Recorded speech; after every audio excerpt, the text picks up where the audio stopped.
SensoCast, podcast da Senso Consultoria de Comunicação para falar sobre jornalismo e comunicação corporativa em saúde, ciência e educação.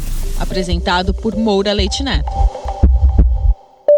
Olá, eu me chamo Moura, sou jornalista, doutor em ciências, editor da agência Body, repórter da Problemas Brasileiros e diretor da Senso Consultoria de Comunicação. Este é o episódio 14 do SensoCast, um podcast para falarmos sobre jornalismo e comunicação corporativa de saúde, ciência e educação. Neste episódio, nossa convidada é Bárbara Paludetti, editora do Viva Bem, canal de saúde e bem-estar do UOL. Bárbara é graduada em jornalismo pela Universidade Metodista de São Paulo, pós-graduada em comunicação e design digital pela ISPM e tem MBA em informação, tecnologia e inovação pela UFSCar. Além do UOL, onde Bárbara está há mais de 15 anos, ela já escreveu para Diário do Grande ABC, Editora Escala e Portal Universia. Foi top 25 entre os jornalistas mais admirados do primeiro Prêmio Einstein, mais admirados da imprensa de saúde e bem-estar. Em 22 de novembro de 2017, foi assim que o UOL anunciou a criação do Viva Bem. Abre aspas. Quem busca uma vida mais saudável ganha um aliado a partir de hoje, quando estreia o Viva Bem, nova plataforma do UOL focada em saúde e bem-estar. O Viva Bem chega para trazer informações em que você pode confiar. Consultará os melhores especialistas e traduzirá o conhecimento em dicas com uma linguagem mais simples, atraente e compreensível. Fecha aspas. A jornalista Bárbara Paludetti, editora do Viva Bem do UOL, está conosco para contar sobre os bastidores da cobertura de saúde no veículo. Bárbara, obrigado por participar do episódio 14 do SensoCast. Eu disse na abertura que, ao ser criado em 2017, o Viva Bem foi anunciado como um veículo que traduziria o conhecimento em dicas com uma linguagem mais simples, atraente e compreensível. Como o UOL faz para cumprir esta missão? Olá, Bárbara. Oi, gente. É um prazer estar aqui no SensoCast de hoje. E ainda mais falando sobre isso, né? Que é comunicação em saúde, como a gente faz, como a gente trabalha no Viva Bem. Como a gente faz para cumprir essa missão aqui, que é ousada, né? Quando a gente decidiu criar, que a gente chama de vertical de saúde e bem-estar no UOL. Eu costumo dizer para os repórteres, para as repórteres, para os freelas, que a gente tem inúmeros, que é assim, você precisa primeiro entender muito bem aquele assunto que você vai trazer, aquele assunto que você está se propondo a escrever, para você conseguir traduzir para o leitor, né? Então, eu costumo dizer assim, se você não entendeu, sei lá, vamos dar um exemplo, o processo de inflamação da obesidade no organismo, pergunta de novo. Não entendeu? Pergunta de novo. Não entendeu? Fala pro médico assim, doutor, explica para mim como se fosse para uma criança de 5 anos. E aí sim, você entendendo, você vai conseguir traduzir e escrever dessa forma simples, que é o que a gente quer, que é o que a gente se propõe no Viva Bem, assim. Não é fácil, porque com a correria do dia a dia, com a quantidade de coisas que a gente tem que fazer, às vezes passa. Mas acho que a gente tem conseguido, assim, de maneira exitosa nos últimos anos. E, Bárbara, quais são os critérios para uma reportagem sobre saúde ser elegível para o Viva Bem? E quando ela é indicada para os outros canais do UOL? Na verdade, assim, as estruturas do UOL, elas são, as equipes, né, do UOL, elas são bem separadas, assim. Então, dentro da cobertura de saúde, a gente tem até uma questão, assim, meio que às vezes a gente fica em dúvida, porque existe uma cobertura de saúde pública dentro do UOL, que é um assunto que a gente gosta muito no Viva Bem, mas não é tanto o nosso core de cobertura. Fica mais com o pessoal que cobre política, que entra ali uma coisa meio Ministério da Saúde, meio as políticas públicas. E aí a gente tenta se aproximar mais do leitor. Então, falar de políticas públicas talvez fique muito distante. Então, a gente costuma falar daquilo que é mais próximo. Então, de doenças no viés de um personagem, de dúvidas, de curiosidades sobre saúde. Então é mais nisso, assim. E as equipes, acho que elas têm muito bem estabelecidas dentro do UOL as áreas de cobertura delas, assim. Então não tem tanto esse problema, assim. Então aquilo que cabe em saúde, bem-estar, alimentação, tudo que permeia esse universo, a gente cobre em Viva Bem. E caso aconteça de uma história, será que é mais aqui, mais ali, também rola uma conversa e é super tranquilo isso dentro do UOL, né? E como é a estrutura hoje da equipe do Viva Bem? O Viva Bem, atualmente, tem 7 pessoas, que a gente chama de CLT, né? Dentro do UOL, nós somos em 7. Nós temos um editor-chefe, que é o César. Eu sou editora. Tem uma editora assistente, 4 redatoras. Pra você ver, é uma equipe majoritariamente feminina, porque só o César é homem. Mas nós temos dezenas de freelas. Uma dezena não, mais. 2 dezenas, 3 dezenas, talvez. De freelas que são repórteres, colaboradores, que enviam muito texto para nós, que colaboram muito na nossa cobertura. Alguns que estão conosco desde que o Viva Bem estreou no UOL. Então, são a gente com bastante experiência de cobertura de saúde também. Então é isso, a gente tem aquela estrutura fixa de quem tá ali dentro do UOL, mas a gente conta com uma enormidade de repórteres colaboradores até pelo Brasil, assim. E o Viva Bem é dividido em alimentação, equilíbrio, longevidade, movimento, entre outras áreas. Como é o dia a dia da cobertura dessas diferentes editorias, Bárbara? Sabe que é engraçado você me perguntar isso, Moura? Porque a gente não pensa muito separado, assim, sabe? É mais uma estrutura para poder organizar, sabe? Uma questão mais de user experience, assim, dentro do site. Porque isso, na verdade, é uma coisa muito do UOL até. O que a gente sempre diz, o que importa é a informação chegar pro leitor. Ele não sabe se aquilo tá dentro de Viva Bem, ou de Notícias, ou de Ecoa, ou de Tilt, que são outros verticais do UOL. E dentro de Viva Bem, se aquilo tá dentro de uma estação que é alimentação, saúde, ou saúde mental, longevidade, assim. É mais uma estrutura nossa e a gente tá sempre de olho naquilo que tá rondando o universo de saúde. E aí a gente só na hora meio que de dividir fala, isso é mais alimentação, isso aqui vai mais pra saúde mental, né, que é o equilíbrio.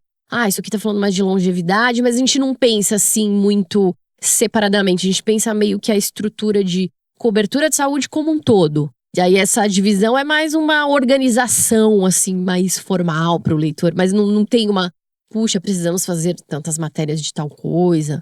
É mais o que tá de quente, de importante, de últimos estudos, independente de qual é o tema, né, dentro dessa nossa divisão. E, Bárbara, quais são os critérios de noticiabilidade que devem ser considerados pelos assessores de comunicação, assessores de imprensa, que sugerem pautas para vocês do Viva Bem? Eu acho que assim, que é sempre importante dizer é que o trabalho do jornalista de redação, ele não funciona muito bem, não existe sem o assessor de imprensa, sem o assessor de comunicação. Acho que assim, e a gente sabe que essa relação às vezes costuma ser um pouco, isso independente de ser saúde ou não, né? Qualquer área que a gente cobre. Ela às vezes é um pouco meio truncada, ou rola umas brigas, a gente sabe por aí como é que funciona isso. O jornalista de redação não responde. Eu acho que o primeiro ponto para um jornalista, né, emplacar uma pauta, para entender o que pode dar certo ali dos clientes dele em Viva Bem, é ler a gente mesmo. Eu acho que é o ponto inicial, porque a gente tem um estilo de cobertura que é diferente, sei lá, dos nossos concorrentes que dão textos de outra forma. Então, assim, eu costumo dizer, o que funciona no Viva Bem, e assim, isso também muda porque o que acontece? A nossa audiência também, ela é viva, ela muda, o nosso leitor, ele muda. Então, até a gente tem que reaprender o tempo inteiro o que mais as pessoas estão querendo ler, né? Às vezes uma coisa que, claro, o UOL é uma empresa, então assim como qualquer empresa, a gente precisa de gerar audiência, engajamento, que aquilo, né, tenha destaque. Então a gente precisa pensar em tudo isso para estruturar uma notícia, para ver o que vale, o que não vale dentro de Viva Bem. Mas o que normalmente a gente sabe que costuma emplacar, da forma que a gente costuma cobrir saúde, abordar histórias de pessoas, de personagem. Então, com o viés da pessoa, com esse viés do personagem, ele contando a história, né? E aí, claro, sempre vai estar envolvido uma questão de saúde mental, uma doença crônica, uma doença rara que essa pessoa tem, alguma situação que ela enfrentou. E aí a gente traz essa educação em saúde, mas através dessa história, né?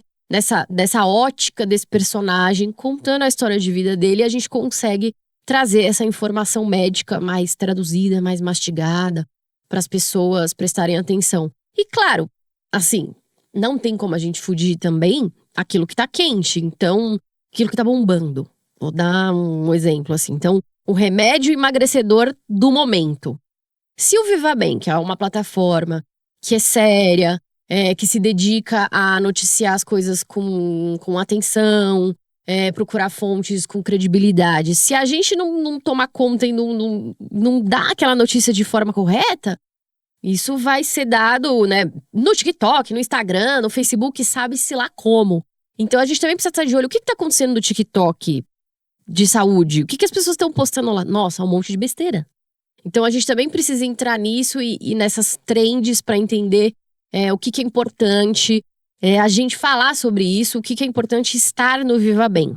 Além disso, também, o nosso leitor, somos eu e você, Moura, somos pessoas normais, seres humanos que têm curiosidade. Então, o que funciona no Viva Bem?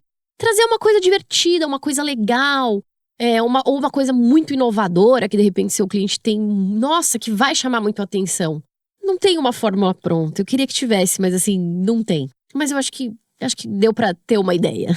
Não, com certeza. E, Bárbara, gostaria que você falasse sobre os critérios para a seleção de fontes dos especialistas que vocês entrevistam. E se nesses critérios, algumas questões como regionalismo, né, ou seja, uma distribuição regional e também de gênero desses especialistas ouvidos nas matérias. Sim, isso é uma questão que de uns 2, 3 anos pra cá é muito forte dentro do UOL. E aí, em Viva Bem, por quê? Porque a gente trata de um assunto muito delicado, que é a saúde das pessoas. Então, se um médico fala que comer tal coisa cura o câncer, eu preciso tomar cuidado. Qual que é a biografia desse médico, né? Onde ele estudou, o que ele fez já. Porque é isso, a gente tá dando informações que vão repercutir na vida de todo mundo, assim, informações de saúde. Então a gente tem uns critérios, a gente costuma até ser meio chatinho, assim, com essa escolha de fontes, né, que a gente escolhe. Eu já vou falar dessa parte, mas majoritariamente, olhar a formação, se ele é ligado a um hospital de referência, seja público ou privado, e isso eu gosto de bater muito nessa tecla, porque a experiência do médico que só atende em hospital privado é muito diferente do médico que atende SUS também. Então a gente gosta de ter essa variedade, inclusive nisso. Ele só atende no hospitalzão, que só atende rico. Poxa, ele tem toda uma estrutura incrível lá. Então, vamos também atrás do médico que atende no SUS, que é uma outra realidade, que vai trazer um outro viés. Então, a formação dele, se ele é ligado à universidade, a gente procura também muito as universidades. Dependendo do tema, às vezes são temas muito difíceis, né? Então, a pessoa fez um mestrado, um doutorado naquele tema, vamos atrás dessa pessoa. E, de uns anos pra cá, essa diversidade de localidade, para nós, é muito importante. Tanto que a gente tem uma regra. Então, a nossa regra nós temos que ter, no mínimo, 3 fontes para essas matérias que a gente faz. São 3 fontes médicas especialistas, nutricionistas, ou, né? Porque não são todos médicos. Mas esses profissionais de saúde, sempre 3, no mínimo, ligados a esses hospitais de credibilidade, faculdades, e uma delas tem que ser Norte-Nordeste. Porque também é uma coisa que a gente sente muito, trazer essa realidade desse Brasil que fica no Norte-Nordeste, porque a gente fica muito no Centro-Sul aqui. Parece que aqui é só o que é o Brasil, e não. O Nordeste é muito grande e a realidade lá de saúde é outra. Então também é importante trazer essa visão de um médico do Norte e Nordeste. A gente procura, assim, acho que a gente procura trazer também essa equidade de gênero, né, de homem e mulher, que a gente sabe que tem muito médico homem, que aí também vai muito do trabalho do assessor de imprensa, né? Ele aparece mais, então a gente também se preocupa com essa equidade e de raça também. Então, o que é muito difícil entre os profissionais médicos, assim. Então, a gente tem a gente busca isso, mas é sempre um desafio. O Norte e o Nordeste, a gente tem uns parceiros muito bons, que a gente consegue sempre trazer essa visão. Mas esse recorte de raça, ele é um pouco mais complicado. Então, a gente procura trazer também isso nos personagens. Então, a gente também tá sempre atrás de gente de várias cores, de gente fora aqui de São Paulo, para trazer histórias de como é, sei lá, se tratar de uma doença rara crônica lá no norte, por exemplo. Porque senão. E também é muito cômodo para os nossos repórteres ficar sempre aqui no Centro-Sul, com os mesmos médicos dos mesmos centros de saúde, das mesmas universidades, que são sempre homens brancos, héteros. Então a gente instiga os nossos freelas e as nossas repórteres a fazerem sempre essa equidade. Tentar, pelo menos. E esse movimento eu achei muito interessante desde que eu comecei a observá-lo. E, inclusive, a gente busca, né, através da Censo, como a gente atende sociedades médicas do Brasil inteiro, então a gente busca já essa diversidade no momento de sugerir também porta-voz. Eu acho muito, muito interessante. Porque, afinal, né, se são sociedades brasileiras, se são... e é um portal que não é um portal de uma cidade ou de uma região, né? É um portal nacional. Então é muito importante que o UOL tenha essa visão. É muito, muito bacana. Bárbara, o que eu queria ver contigo aqui, os desafios, enfim, de toda a equipe, né? De saber filtrar. Você já falou um pouco sobre isso, mas essa dificuldade de saber quando um assunto, principalmente quando o assunto já tomou a agenda setting da saúde e vocês têm que saber como se posicionar ou não relacionado a algum tema que já está no noticiário, né? E o UOL precisa se posicionar, informar. E às vezes sabendo que esse assunto ele está vindo enviesado, que ele não tem necessariamente uma evidência científica, um assunto que está gerando uma turbulência, o quanto isso afeta a cobertura. Eu acho que assim, o jornalismo de saúde, ele amadureceu e mudou bastante aí nos últimos anos, por conta da pandemia. Porque a gente, ao mesmo tempo que os médicos tinham que aprender o que era que estava acontecendo, a gente também, né? Porque a gente tinha que cutucar os médicos, me fala aí o que está acontecendo. E aconteceu muito isso na pandemia, né? Com tratamentos completamente infundados, com nenhuma base científica sendo aventados, né? Por pessoas em posição de poder, e foram vários. Então a gente toma sempre muito cuidado de ler. Vamos ler isso aqui. Vamos entender da onde tiraram essa informação. Por que estão falando que isso aqui funciona? Mas baseado em quê? Então vamos ler, vamos atrás do estudo. É esse estudo aqui? Putz, não entendi. Vamos pegar alguém aqui que pode me ajudar. Porque a gente não é médico, a gente não é cientista. Então, às vezes, a gente tem uma dificuldade de ler estudos científicos. Fala, gente, não tô entendendo nada. Por mais que a gente tenha, assim, uma certa experiência, mas é muito difícil. Então, a gente tem uns parceiros, uns médicos parceiros que a gente vai atrás, que a gente enche o saco pra ajudar a gente e falar assim, não, peraí, tá todo mundo falando de tal coisa, mas não existe embasamento aqui. Então, vamos se posicionar aqui falando que o que os dados mostram é isso. E isso aconteceu muito na pandemia. E acontece muito que as nossas repórteres que assinam os textos, né? O nome delas aparece. E aí elas, né? Rola aquela perseguição nas redes sociais. Vão nas DMs das repórteres, né? Encher besteira, encher o saco delas, falar besteira, enfim. Aconteceu bastante, mas acho que a gente, como o maior portal do país, é a nossa obrigação fazer sempre um trabalho bem feito. E eu acho que isso é uma questão importante, Moura, na cobertura de saúde. Enquanto a gente não tá com a apuração fechada, completa, se a repórter ainda tá com dúvidas, se a gente não entendeu, se eu tô precisando ainda de um médico que me ajude a traduzir isso aqui. Por que estão falando de tal medicamento se não parece que não faz sentido? Não importa que todo mundo já deu. A gente espera até a gente ter certeza daquilo que a gente tá escrevendo, porque a pressa, aquele clichêzão, é inimiga da perfeição, e a gente não se propõe a ser perfeito, não, porque a gente erra também. Mas de ser o mais certeiro possível, né? De estar o mais redondo possível aquela nossa apuração. Nem que para isso a gente demore um pouco mais, mas para trazer uma informação mais bem apurada para o nosso leitor. E acontece muito isso diariamente, enfim. Pegam qualquer coisa que falaram em qualquer rede social e escrevem uma nota e ninguém apura nada para ver se aquilo é verdade. E, Bárbara, o Viva Bem conta com um time de peso de colunistas em saúde. No dia a dia, com quais desses colunistas de saúde você mais interage? E, enfim, como que é a responsabilidade de fazer a edição desses textos? Olha, a gente tem, a gente deve ter uns 12 ou 13 colunistas, por aí, hoje em dia. Muitos são médicos. E, assim, acho que a gente também soube escolher médicos que… Alguns vêm de lá da época que o Viva Bem foi lançado, em 2017. E muitos, eles já têm essa pegada de comunicação em saúde. Então, já sabem escrever um texto mais próximo do leitor, né? Que não é um texto cheio de mediquês, né? É um texto mais palatável para todo mundo, mais saboroso. Mesmo eles sendo médicos, assim. Tem uns médicos que escrevem muito bem. E são nichados, né? Então, a gente tem um infecto que está sempre falando daquele tema ali de HIV.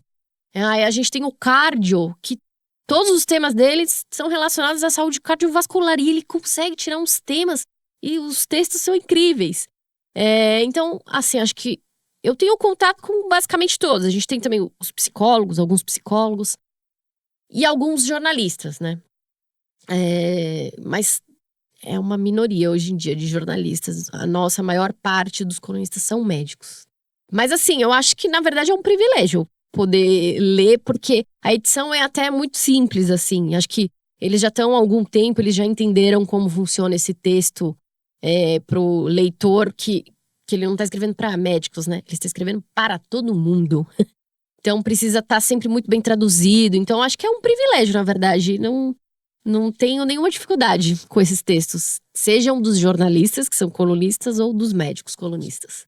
Mas há uma diferença para você fazer a edição desses textos, desses jornalistas, como a Mariana Varela ou como a Lúcia Helena de Oliveira, né, uma profissional que já foi diretora-chefe, enfim, da Veja Saúde, né? O peso de você ter essa responsabilidade de editar um texto de uma jornalista tão competente no seu dia a dia, porque existe essa questão hierárquica, né? Como que é isso no dia a dia? Ah, sim. É engraçado que a Lúcia, na verdade, ela se tornou minha amiga, né? A gente se fala absolutamente todos os dias. E o tempo inteiro, e não só sobre trabalho, enfim. A gente desabafa uma com a outra, chega a ser… É uma outra relação já, né, de muito tempo. E eu sempre falo pra ela, sim, você falou da questão da hierarquia, ela fala, você é minha editora, você edita meu texto, você é minha chefe. E aí eu já falo pra Lúcia, você foi 17 anos, sabe, a chefona da revista da saúde, da Abril. Quem sou eu pra editar o seu texto? Mas eu acho importante, a nossa relação, na verdade, é um pouco diferente, né, do que, por exemplo, eu tenho com um repórter, né, de editar um texto de um repórter. Porque a Lúcia, ela já traz muito insight. E aí, às vezes, ela quer uma pegada. Não, mas eu trabalhei muito tempo em revista, como que é a internet? Que a gente troca ideias nessa pegada. Eu falo, não, vamos assim, Lúcia, vamos assado. É uma coisa muito mais horizontalizada, sabe? Assim, de troca de ideias. E o texto da Lúcia é impecável, eu não preciso, Sim, eu não edito, não né? Eu não edito. Só desfruta da leitura, né? Exato, e eu sempre falo pra ela, então tô falando aqui mais uma vez, aqui no podcast, que o texto dela é impecável e o que eu quero é um dia escrever que nem a Lúcia. Porque ela traduz de um jeito sempre Lúcia Helena. Então, às vezes, a gente tem um tema muito espinhoso, um tema muito difícil, alguma coisa que tá muito complicada, a gente fala assim, até eu e o César, a gente fala assim, vamos mandar pra Lúcia, né?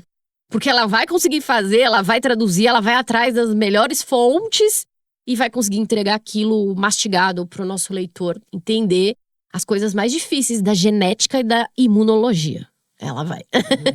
Sim. E, Bárbara, quais são os critérios, os cuidados para vocês trabalharem com os pacientes, né? Os chamados personagens que contextualizam muitas das matérias, inclusive muitas das matérias do UOL, elas trazem o personagem até como um gancho, né, para a matéria em si, né? Sim, dentro de Viva Bem, todos os nossos personagens são sempre esse gancho, né? Pra gente falar de determinado assunto, de determinada doença. Eu acho assim, a gente sempre orienta as nossas repórteres a sempre respeitarem o que aquele personagem quer, até onde ele quer ir. Porque às vezes é uma questão de saúde muito delicada, ou muito íntima, dependendo. E a gente sempre… Porque aí eu vou contar coisas que já aconteceram conosco. Como eu disse, mais uma vez, o UOL é o maior portal do país. Então a exposição é muito grande. Então a pessoa tá contando alguma coisa muito íntima dela, uma coisa, sabe, muito delicada da vida dela, uma coisa que é muito sensível, né? Questões de saúde como um todo. Então a gente sempre pede para as repórteres sempre reforçarem, olha, você tem certeza que você quer aparecer? Você me fala o que você quiser, você quer pôr seu nome ou não, você quer que a gente use as suas fotos ou não. Então, assim, tem sempre muito esse cuidado, porque é muita exposição mesmo. Às vezes, eu fico bastante admirada com essa resiliência que esses pacientes têm, e muitos deles, nossa, eu diria a maioria, eles topam sempre contar, por quê? Porque eles querem ajudar outras pessoas. É sempre esse o objetivo deles. Eu tô aqui pra contar minha história, e foi assim que eu descobri um câncer super raro, não sei o que lá. É sempre assim uma história, né? Porque eu quero ajudar outras pessoas a não demorarem tanto tempo quanto eu para terem um diagnóstico. Então é sempre com um objetivo muito nobre. Então por isso que a gente sempre pede para as meninas terem esse cuidado. E elas têm, todas têm. As repórteres já são muito escoladas, né, nessa coisa de encontrar os personagens, de abordar e de entrevistar, e até ter todos esses cuidados, assim, de até onde ele quer ir. Você vai contar sua história, o UOL é muito grande. Eu acho que é nessa linha. Eu acho que a gente tem conseguido com um certo sucesso. E como conteúdo multiplataforma, Bárbara, vocês têm webséries, vocês têm vídeos, você também tem tido participações ao vivo, né, com programas também no portal. Como tem sido esse olhar do UOL para trazer outros formatos para as notícias de saúde? Até já falei, né, que o nosso leitor, ele é vivo. A nossa audiência, ela é mutável, né? Então, a gente começa a perceber assim, puxa, não são só textos que as pessoas gostam. Na verdade, as pessoas leem pouco, né? Textos. Eu acho que a gente precisa começar a investir em vídeos, por exemplo. Vamos fazer um programa ao vivo, porque justamente as pessoas gostam de vídeo. Então, repercutir esses assuntos quentes, e em vez de fazer só texto, vamos fazer em vídeo também. Então, pensando sempre nessa mudança de como a gente pode alcançar mais pessoas. Então, porque eu tenho um texto, então quem gosta de ler, lê. Tem o vídeo, a pessoa pode ir lá escutar. A gente tem programas ao vivo e programas gravados também, que a gente tem com a Mariana Ferrão, que sempre trazem esses temas que estão aí em voga, que estão aí quentes, e de forma muito simples, que esse é sempre o nosso objetivo. De forma muito simples, para as pessoas entenderem o que a gente quer passar. E aí a gente faz também, sempre tem esse cuidado de fazer uma versão para redes sociais, que cada rede tem um formato, cada rede tem um alcance, cada rede tem uma linguagem. E é claro que isso não é só o Viva Bem, né? O UOL é grande, mas não tanto. Porque a gente também tem uma estrutura enxuta que a gente acaba fazendo. A gente tá aqui aprendendo a fazer vídeo e programa ao vivo, né? Com esse nosso programa agora 3 vezes por semana. Mas a gente tem uma equipe de redes sociais que pensa melhor, né? Nessa linguagem para Instagram, para TikTok, para Twitter. Aí a gente tem o pessoal de vídeos mais especializado em YouTube, que consegue ensinar para nós aqui, olha, o título é diferente de um título de texto. Tem que ir mais assim, mais assado. Tem que ter uma thumb chamativa. Então, assim, a gente também vai aprendendo e a gente vai diversificando o nosso formato para chegar em mais pessoas. É sempre esse o objetivo, né? Adorei demais o nosso papo. Obrigado por ter participado aqui do SensoCast, episódio 14. Algo mais que você gostaria de acrescentar? Puxa, Moura, eu tô lisonjeada. Eu que te enchi o saco pra você me chamar, mas enfim. Fiquei super honrado com o seu autoconvite. Nossa, vai ser um prazer recebê-la, Bárbara. Cara de pau, né, que eu sou, cara de pau. Mas é engraçado que as pessoas, elas falam assim, trabalhar assim. Puxa, eu queria às vezes nem gostar tanto do meu trabalho, mas eu gosto muito, porque eu falo assim, muito empolgada sobre o meu trabalho. Então, assim, é uma coisa que realmente me deixa feliz, falar do jeito que a gente faz. Então, se isso puder chegar a mais pessoas, que as pessoas leiam Viva Bem, prestigiem ali o que a gente faz, E deem sugestões, estamos sempre abertos. Obrigada. Obrigado, Bárbara. Obrigada, Moura. E assim encerramos o episódio 14 do SensoCast. Nos acompanhe nas mídias sociais e em nosso site sensocomunicação, sem cedilha e sem tio.com.br. Estamos nas principais plataformas de podcast, todos os meses com um episódio novo. Um grande abraço e até o próximo episódio. Este podcast é uma produção Senso Consultoria de Comunicação e Estúdio Banca Podcast. Apoio Banca de Conteúdo.